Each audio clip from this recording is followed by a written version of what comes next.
world's a dime in your prime, then you people call, say beware dog, you're bound to fall. Bueno, acabamos de escuchar un fragmento de Like a Rolling Stone de Bob Dylan y antes que nada les queremos dar la bienvenida al podcast del Observante. Bienvenido al podcast del Observante, donde la opinión de jóvenes se escucha y se atiende. ¿Qué es un movimiento social? Un movimiento social es un movimiento que busca el cambio en la sociedad y la resolución de cierta problemática, como lo son el movimiento de los obreros, el ferrocarrilero, el de los maestros o el de los doctores. Pero en esta ocasión nos basaremos más en lo que fue el movimiento del estudiantil del 68. Pero para esto es importante saber ¿qué es un estudiante? Bien, en primera instancia yo diría que es un poco arbitrario establecer concretamente lo que es un estudiante como tal, ya que pues si nos vamos a cuestiones de diccionario vamos a encontrar definiciones un poco hasta circulares como tal, es decir, de luego de estudiar o cuestiones parecidas, por lo que desde mi perspectiva estudiante sería aquel que busca siempre informarse sobre lo que está, sobre lo que le rodea, expandir su cultura para encontrar medios en los cuales se informe de aquella persona que tiende a informarse continuamente, ¿no? A crecer como a ser humano. crecer, sí, y buscar un medio profesional en el cual aplicarlo como talla en un futuro. Yo creo que no solo en un medio profesional, sino que en realidad todos somos estudiantes, porque en algún momento todos estamos aprendiendo, todos aprendemos en nuestro día a día y lo llevamos no solamente en nuestro trabajo, nuestra profesión, sino también en nuestra vida diaria. Fuiste un estudiante cuando tu mamá te enseñó a cocinar o cuando te enseñaron a cruzar la calle. Claro, pero entonces también tendríamos que decir que un estudiante, o sea, no solamente es aquel que aprende, es aquel que busca aprender y obviamente en este proceso de buscar hay complicaciones y es algo de lo que, o sea, espero tocar en esta plática, ¿no? Uh-huh. Pues por lo que sabemos el movimiento del 68 buscaba defender lo que cada quien creía y lo que quería para mejorar como estudiantes. Querían estudiar, pero al mismo tiempo tener sus derechos. Era lo que buscaba el movimiento de los estudiantes. Sí.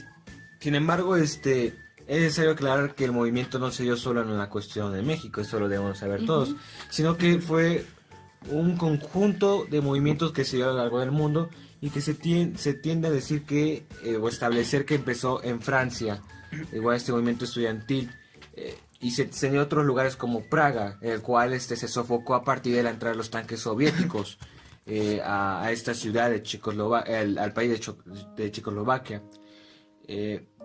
Y ya estas cuestiones, este conjunto es lo que propició, pero también debemos enfocarnos en la parte cultural. Así es, la parte cultural fue algo que estalló el movimiento estudiantil. Claro, o sea, es importante mencionar que no solamente fue como que vamos a manifestarnos porque vamos a manifestarnos. Hay un contexto atrás de todo esto, desde televisión, música, que fue lo que incitó a estos estudiantes a decir, ¿saben qué? Vamos a hacerlo. Uh-huh. Los años 60 en sí fueron una década que estuvo plagada de nuevos surgimientos, como lo fue, por ejemplo, el rock psicodélico, que surgió a partir de Bob Dylan, como fue lo que escuchamos al principio, su canción Like a Rolling Stone, considerada la mejor canción de todos los tiempos y fue de las primeras canciones en alcanzar un puesto tan alto en tan corto tiempo en el Billboard Hot 100. Y después de esto surgen los Beatles, que también fueron una gran influencia en los movimientos sociales, puesto que hubo muchas personas que se manifestaban cantando sus canciones e incluso al mismo tiempo salió a la luz la música de Janis Joplin, Jimi Hendrix, quienes estuvieron presentes en el Festival de Música de Woodstock, en el cual los estadounidenses se reunieron en Nueva York para protestar en contra del sistema que los regía, intentando pregonar lo que era la paz y el amor. Lo más emblemático de este festival fue definitivamente Jimi Hendrix tocando el himno nacional estadounidense en una guitarra eléctrica y ha sido hasta ahora la protesta más creativa y más revolucionaria.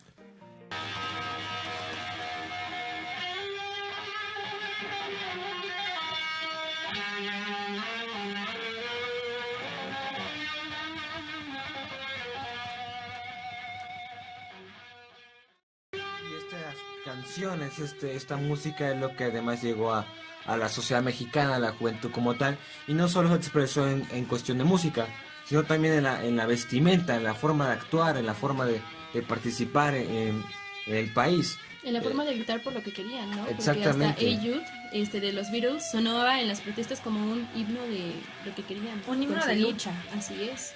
Y bueno, el rock sabemos que también tuvo varias décadas de prohibición. Bueno, no décadas, años de prohibición. El rock estuvo prohibido y bueno, esa música era la que se escuchaba más en las protestas. Sí, el rock, unas cosas que propiciaba era, como se había dicho, la paz, porque se estaba dando, recordemos, la guerra de Vietnam principalmente, y también esta guerra de Vietnam y la Revolución Cubana propiciaron a que se dieran los movimientos sociales, un sentimiento de cambio social y de detener esa etapa de la posguerra, y se estaba dando el momento de la Guerra Fría. Bien, sí, en esto en cuanto del rock, yo me considero la verdad un fan de este tipo de música, principalmente como los Doors, los Rolling Stones, ¿no? Y esto sirvió a que los jóvenes tuvieran un modelo de rebeldía, de quitar toda la cuestión conservadora, todo lo tradicional, y así abrirse a nuevos panoramas como la paz y las rebeliones. Sí, bueno, tocamos ya música en inglés. Yo les voy a comentar algo que me llama mucho la atención en cuanto a música hispana, y es que durante las marchas y movilizaciones, Ismael Colmeras Maguregui formó el grupo llamado Los Nacos. Con K, por favor. Sí, en efecto. Y una de las baladas que escribe se llama la balada del Granadero, que a continuación escucharán un fragmento. Papá, ayer cuando estudiaba, le pregunté a un hombre que golpeaba: ¿quién es usted? Me dijo: un granadero.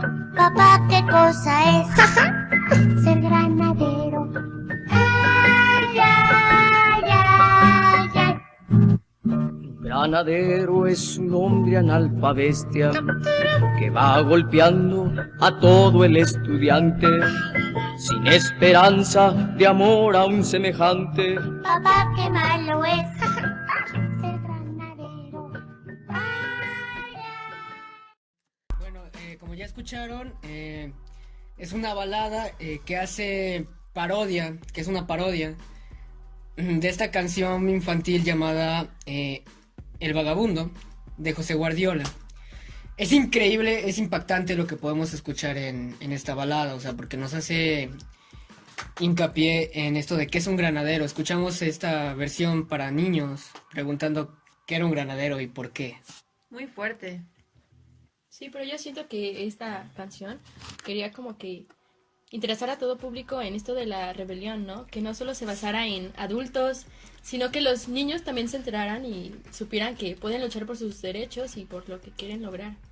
Sí, como que a las futuras generaciones fundamentarles, ¿no? Uh-huh. Este tipo de ideas. Ya más allá de la música también encontramos en la literatura, por ejemplo, literatura de onda en México, de onda, este término viene de Margot Glantz, que de hecho lo hizo en una forma despectiva a los jóvenes que escribían en esta forma, y esta forma se refiere, la cual empezó con José Agustín, hay que decirlo, en su novela La tumba, empezó con una ruptura con la literatura tradicional a través de un lenguaje más abierto y franco, por lo que sí, se utilizan picardías, eso es un hecho como tal este tipo de literatura, donde se tiene un rechazo a la sociedad, a la forma de comportarse de ese entonces, y al régimen, por supuesto, al partido de Estado de ese entonces del PRI.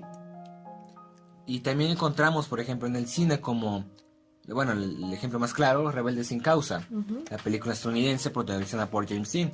La cual no vi. Yo tampoco. Continúa. Bueno, realmente véanla porque es una película muy interesante en la cual Recomendación del día. el joven se muestra, pues como dice el nombre, rebelde, se muestra aparte de esa sociedad en la cual está establecido como políticamente correcto. Sí, bueno, en estos años de 60, 68, 70, salen caricaturas, salen series televisivas como lo es Scooby-Doo, Y Don Gato y su pandilla, ¿no? Es muy importante que, bueno, una teoría que tengo yo de cuanto estudio es que habla de este tema de jóvenes que resultan ser aquellos que investigan casos de terror en donde el malo no resulta ser un espectro, resulta ser el mismo hombre, ¿no? Y en el caso de Don Gato y su pandilla, en donde vemos a esta serie de gatitos que, bueno, siempre están dándole problemas al policía Matute, y nunca es una manera de rebeldía de los gatos, ¿no? Y bueno, el oficial nunca los logra agarrar. Ujú. Y podemos destacar que en estos años lo que más se daba era la rebelión y hacerlo algo normal, ¿no? Que el hecho de salir a las calles y gritar lo que quieres era algo por lo que tienes que pelear, tu derecho, tu necesidad. Y rebeldía, este sentimiento fue alimentado por lo que está sucediendo en el mundo, como la Revolución Cubana, el ejemplo más claro, porque aunque a mí me acusan luego de ser muy de izquierda y me llamen de diferentes formas, Sí, por pues, este, no te acusamos. por este pensamiento, la verdad el movimiento fue alimentado por ideas de izquierda, por ideas socialistas, comunistas, que se estaban dando en la Revolución Cubana y en la guerra de Vietnam. Sí, o sea, este movimiento era a través de toda América Latina. América Latina estaba sufriendo un cambio de liberación nacional. Y bueno, luego el Che Guevara, que muere en 1967, creo que fue como otro boom que potenció estos movimientos. Muy lamentable la situación Che Guevara, un total revolucionario de Cuba. Bueno, nació en Argentina, pero se destacó su participación en Cuba junto a Fidel Castro, aunque a Castro nunca lo lograron matar. Sí. Y bueno, regresando a lo que es el movimiento del 68, cabe recalcar que los estudiantes tenían unas ciertas peticiones. Y bueno, estas peticiones eran las siguientes: libertad de todos los presos políticos, es decir, de los estudiantes y activistas detenidos por manifestarse. Luego, la derogación del artículo 145 del Código Penal Federal. Ese artículo regulaba los delitos de disolución social, que se entendían como la difusión de ideas que perturben el orden público o afecte la soberanía nacional. Luego, la desaparición del cuerpo de granaderos. Este grupo policial participó en varios actos de represión estudiantil previos al 2 de octubre. También estaba la destitución de los jefes policíacos Luis Cueto y Raúl Mendiolela. En 1968 eran respectivamente el jefe y el subjefe de la policía capitalina y habían tenido roces con los estudiantes en varias ocasiones. Sí, esos 6 puntos son el pliego petitorio del Consejo Nacional de Huelga que se está dando entre las escuelas, los representantes de las escuelas, en las cuales entramos como la UNAM principalmente y el Instituto Politécnico Nacional. Y aquí es importante establecer que en pocas palabras lo que pedían era libertad y democracia. Porque no solamente era cuestión de represión o como comenzó el movimiento comenzó, o la coyuntura, el detonador, a partir de la represión policíaca que se dio para sofocar una pelea que se dio entre jóvenes de prepa en un partido de fútbol americano. Y es aquí donde comienza todo este proceso como tal. Pero se fueron incluyendo desde intelectuales hasta amas de casa. Entonces era algo que pedía todo el país, un rechazo al poder, del abuso de poder del partido de Estado, del PRI, y pues el Estado no se iba a suicidar, no iba a aceptar este tipo de peticiones, las cuales iba a ser un golpe durísimo hacia el régimen tan autoritario que se tenía. Por ende, fue necesario otro tipo de medidas, por lo que parece. Y se llegó hasta los extremos de una matanza en la mañana del 2 de octubre de 1968. Sí, masacre que se realiza en la Plaza de las Tres Culturas, ¿no? Esto por una intervención militar y un grupo de civiles armados. Es importante mencionar al Escuadrón Olimpia. Al batallón. Sí, bueno, este batallón estaba con un pañuelo en su mano, un pañuelo blanco o guante. Sí, era para pues diferenciarse de lo que era la población la población estudiantil, y eran, pues se podría decir que la misma ciudadanía contratada, se podría decir. Bueno, es un poco ¿cómo decirlo? Un poco difícil establecer quiénes eran como tal, ¿no? Sí. Sin embargo, lo importante establecer es que estas personas se infiltraron como civiles, se vistieron como civiles, y en esa mañana es cuando pasa el helicóptero y lanza la bengala, en un sentido de que ahora empecemos. O sea, podemos decir que la bengala fue la señal Sí, para por iniciar supuesto. la matanza. Y lo que dio lugar fue a que estos personajes del Batallón Olimpia dispararon contra miembros del ejército, por lo que estos Contraatacaron. contraatacaron. Y como yo pretendo decir que en su confusión de verlos como civiles, pues dispararon parejo. Y no solamente atacaron a los que estaban disparando, sino a global. Inclusive persiguieron en los edificios aledaños a todos aquellos estudiantes, todos los participantes. Y esto inclusive se llevó hasta la noche. El gobierno dio algunas cantidades de muertes que se dan. Al principio se dijeron 20 solamente, y unos cuantos heridos. Sin embargo, se tienen testimonios muy importantes sobre la cantidad de asesinatos que se cometieron en este sitio. Sí, bueno, es importante recalcar que pues esto de la masacre fue una respuesta del gobierno del presidente Gustavo Díaz Ordaz para terminar de golpe este movimiento estudiantil antes de la apertura de los Juegos Olímpicos, ¿no? Los Juegos Olímpicos del 68, lo cual también se puede decir que se ejerció presión sobre las autoridades. Sí, pues eran 10 días después. 10 días después de las Olimpiadas, la atención internacional estaba en México, la prensa no podían permitir que se quitara el desprestigio del régimen. Y aquí lo interesante es también la reacción que tuvo el gobierno después de lo sucedido el 2 de octubre. Gustavo Díaz Ordaz se declaró responsable de los actos. Pero antes de tocar este tema, me gustaría hacer mención de que pues durante los Juegos Olímpicos hay protestas.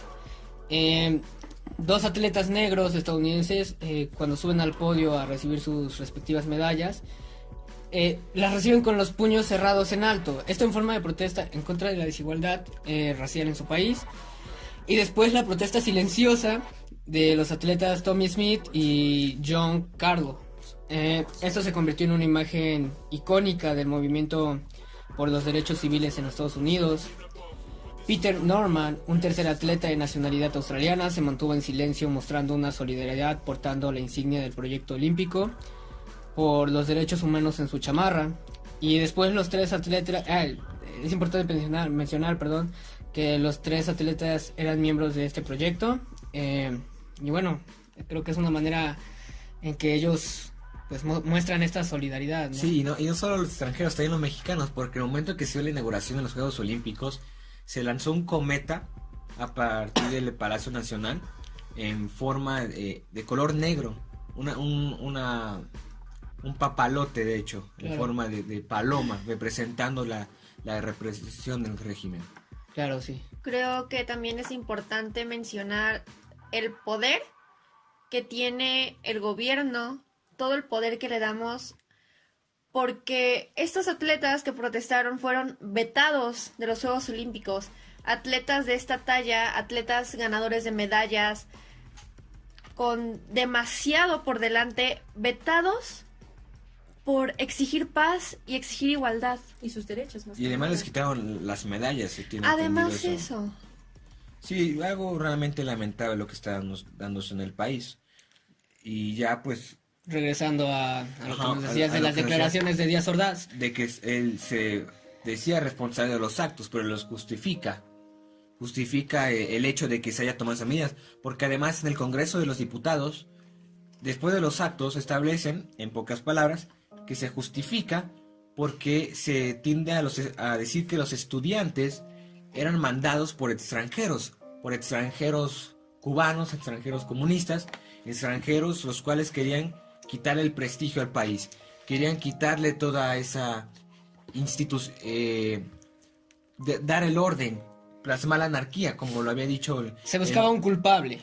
como lo había dicho el mismo Fidel Velázquez, el miembro máximo, por decirlo, de la CTM, en el cual dijo antes de los atentados del 2 de octubre, él había dicho que estaba a favor de lo que se hiciera posible para opacar la anarquía y el desorden en el país. Entonces, también es muy importante que el régimen se buscó justificarse. Bueno, aunque también hay que decir, y esto es lo destacado de esta conversación que estamos teniendo, es la importancia del movimiento del 68 y Sus repercusiones. El Y una legado. cosa importante es que se logró mantener se logró dar avances en la democracia del país, porque no hay que quitar de vista que, por ejemplo, en el 1988 se dio un escándalo de fraude electoral y esto dio lugar a que se creara un comité organizador de las elecciones, separando Estado y el patrón electoral, y esto es algo muy importante. Y también en el 2000 se dio la alternancia política. Por primera vez un partido de oposición ganó las elecciones. Y en el 2018, la verdad, siendo sinceros, 30 millones de mexicanos salieron a las calles encontrando un partido de oposición y con la ilusión de un cambio, por lo que también la democracia está empezando a dar esos frutos que se buscan en 68. El 68 es el padre o el abuelo del 88 y del 2018. Claro. Y bueno, este movimiento dejó un gran legado. Por ejemplo, varios estudiantes después de este movimiento optaron por hacer carreras en la vida política, ya sea a través de partidos socialistas o comunistas. Y bueno, ahora estos jóvenes forman los partidos actuales, ¿no? Y bueno, también se lograron movimientos en lo que era la búsqueda de los desaparecidos, que bueno, sumaron más muertes o más desapariciones después de lo que era la Guerra Sucia. Sí, en sí se dio una mayor participación ciudadana y eso es lo que hay que destacar. Ya por otra parte, pues es que aún así las exigencias siguen, ¿no? No ha acabado las demandas que se dan de detener la represión, de detener el autoritarismo en el país, el despotismo, y así una mayor seguridad en el país, ¿no? Sí, bueno, y retomando todo esto, es por eso que hoy en día surge la frase de el 2 de octubre no se olvida, ¿no? Sí, es importante tener esta noción para que no se repiten los hechos en cierta forma. Claro, pues de eso se trata la historia, ¿no? Eso Es el se estudio trata. del pasado para que no caigamos en lo mismo. En los una y otra mismos vez. errores que se dieron en ese entonces. Una forma de aprendizaje, es decir, lo que se dio para que así ya no se pueda dar de nuevo estos hechos tan lamentables que se dieron. Bueno, creo que eso sería todo el día de hoy. Los invitamos a reflexionar acerca del 2 de octubre. Y bueno, para cerrar es importante decirles que los movimientos sociales no es algo que ya haya pasado, algo que esté atrás. Los movimientos sociales siguen en la actualidad y bueno, son necesarios para buscar el cambio. Exacto, a partir del 68 se buscó nuevas formas de reclamar lo que es suyo. Así es. Bueno, muchas gracias por su atención en esto que fue el podcast de El Observante y nos vemos hasta la próxima. Hasta luego, amigos. Adiós. Hey Jude, don't make it bad. Take a sad song